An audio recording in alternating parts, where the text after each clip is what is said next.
Bonjour à tous et à toutes et bienvenue sur cette vidéo.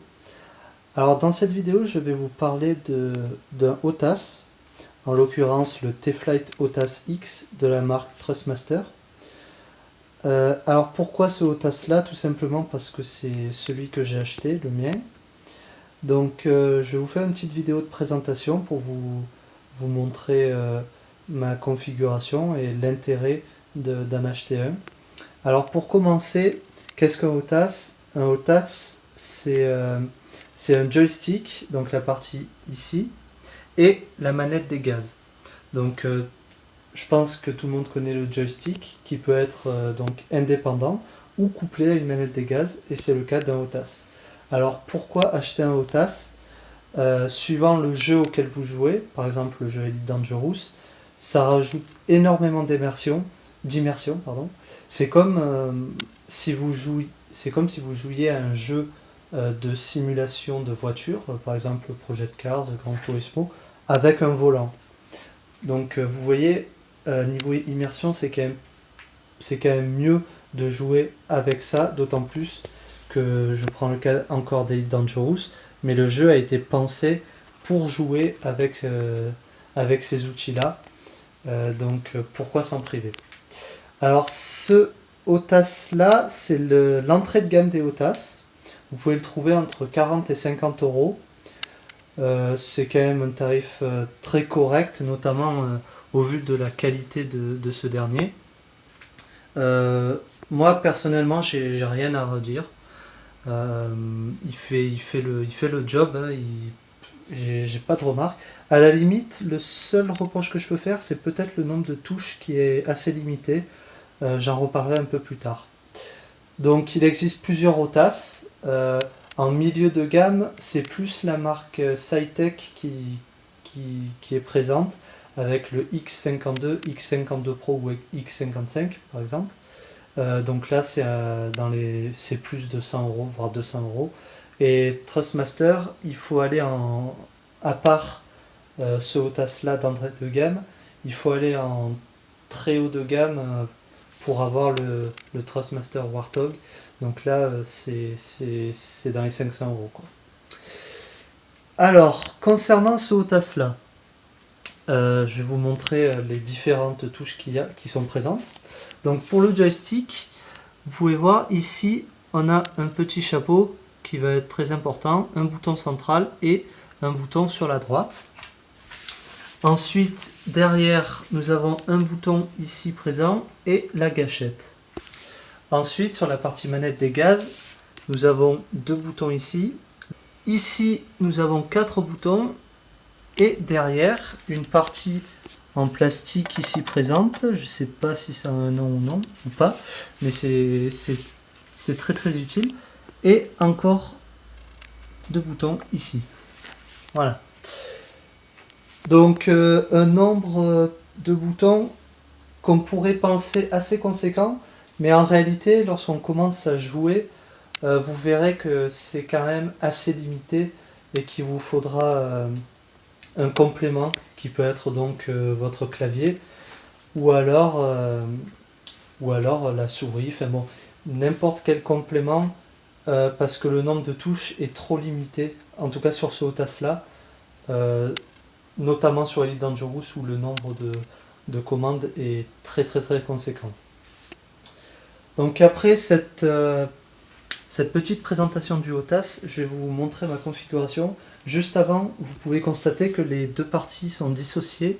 Donc au début, elles sont assemblées, mais le OTAS permet de dissocier la manette des gaz du joystick.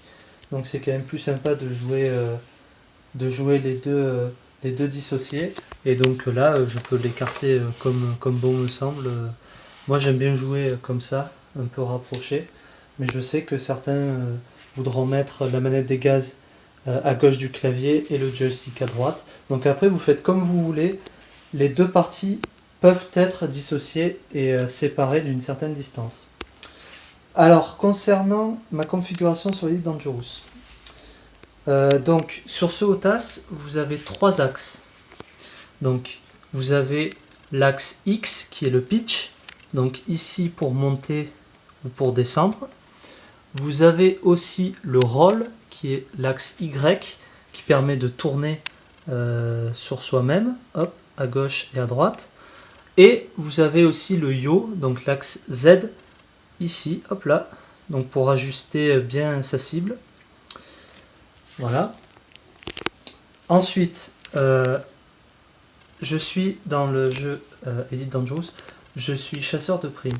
Donc forcément, ma configuration sur le HOTAS va être plus axée combat. Je vous livre ma configuration, mais une configuration c'est personnel et propre à la personne. Ça dépend de l'expérience de jeu, ça dépend de votre métier, ça dépend d'énormément de choses. Donc je vous livre la mienne, je pense que vous allez devoir faire quelques ajustements, notamment si vous êtes commerçant, vous aurez peut-être pas plus de la moitié des touches à changer, mais c'est quand même une base qui peut vous servir quand même au début, puisqu'au début c'est quand même pas évident de se faire une configuration. Alors sur le joystick, évidemment c'est plus tout ce qui va me servir à engager le combat. Donc le petit chapeau chinois, c'est pour la répartition de puissance, en haut, à gauche, à droite et en bas. Le bouton central c'est le feu secondaire. Et le bouton ici présent, c'est le boost. Ensuite, derrière, j'ai la gâchette pour le feu primaire, donc le groupe d'armes 1, et ce bouton-là pour cibler, pour verrouiller ma cible. Donc là, le feu secondaire, la répartition d'énergie, le boost, verrouiller la cible, tirer. Tout à portée de ma main droite en fait. Pour quand je bouge, je peux quand même cibler, tirer, etc. Donc ça c'est pour la partie joystick. Les deux boutons ici, on ne peut pas les utiliser. Ensuite, la partie manette des gaz. Donc le bouton à gauche c'est pour sortir ou rentrer les armes, et le bouton à droite c'est pour passer en hyperespace. Évidemment la manette des gaz, on avance pour avancer, de manière progressive ou non. Ici, on est au point mort, donc ça bloque, et on peut tirer vers soi pour reculer. Concernant les 4 boutons, ce que j'ai fait, c'est que le bouton du haut, ici présent, c'est pour cibler le module précédent. Le bouton 6, c'est pour une poussée ventrale, donc c'est pour de manière verticale monter, et le bouton 7 c'est pour de manière verticale descendre, donc poussée dorsale. Le bouton 8 c'est pour les shield cell bank, donc pour recharger mon bouclier. Donc là évidemment étant axé combat, c'est une touche propre à un combattant. Si vous faites du commerce, vous pouvez l'affecter pour toute autre tâche. Et sur la partie arrière de la manette des gaz, ici, dès que j'appuie ici, c'est pour faire une poussée gauche. Donc de manière horizontale, je vais pousser à droite, je vais translater vers la droite. Et ici, c'est la même chose mais vers la gauche. En fait, ça va pousser mon vaisseau vers la gauche, ici, et là ça va le pousser vers la droite. Ensuite, pour ce bouton-là, c'est pour reculer. Comment dire? C'est pour avoir accès au panel. À savoir, dès que j'appuie ici et que j'appuie sur le chapeau à droite, je vais aller au panel de droite. Dès que j'appuie sur la touche et que j'appuie sur la gauche, je vais aller au panel de gauche. Donc tout ça, c'est pour gérer l'interface. Et l'autre bouton, il me semble que je ne l'utilise pas parce qu'il est trop loin, il faudra que je vérifie ça. Pour conclure, cette HOTAS est compatible PS3 et PC. Pour choisir le mode que vous souhaitez, c'est simple. Au dos du joystick, vous avez juste à choisir PS3 ou PC.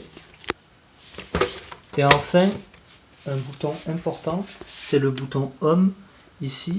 Alors une fois que vous avez branché votre HOTAS, vous l'avez soit en vert, soit en rouge. Alors en vert, il est en mode 5 axes et en rouge en mode 4 axes. Donc je vous lis le passage de la notice. Mode 4 axes, le bouton bascule, donc c'est ce bouton ici, ce morceau en plastique ici, est couplé avec la rotation du manche pour la fonction palonnier. Le bouton bascule devient indépendant pour l'attribution manuelle d'une autre fonction. Donc ça c'est un mode 5 axes. Donc qu'est-ce que ça signifie? Concrètement, la fonction palonnier, c'est pour bouger de manière verticale. Donc en fait, moi je joue avec la LED en vert, tout simplement pour que la bascule soit indépendante et que je puisse l'affecter à ce que je veux. Si vous jouez en rouge, vous allez perdre cette bascule-là. En gros, vous allez pouvoir faire la même chose dans les deux modes, sauf que dans un mode, le mode rouge, vous pouvez faire le mouvement vertical avec le joystick et avec la bascule, les deux étant couplés. Quand vous mettez en mode 5 axes, donc en vert, vous avez les mêmes possibilités, sauf que avec la bascule, vous pouvez faire autre chose. C'est juste ça qui change, mais c'est quand même important de vous le dire, parce qu'il me semble que par défaut, le mode choisi est le rouge. Donc si vous souhaitez affecter, comme je l'ai fait, à votre bouton bascule, une action autre que celle pour laquelle elle est préprogrammée lorsque la LED est rouge, il vous faut simplement appuyer dessus pour passer en mode 5 axes. Donc vert 5 axes, rouge 4 axes. Voilà, je pense qu'on a fait le tour. Je vous remercie, j'espère que cette vidéo vous aura plu et qu'elle vous aura aidé. Je vais mettre ma configuration en photo pour que ce soit plus simple pour vous de suivre. Et puis à bientôt pour une prochaine vidéo.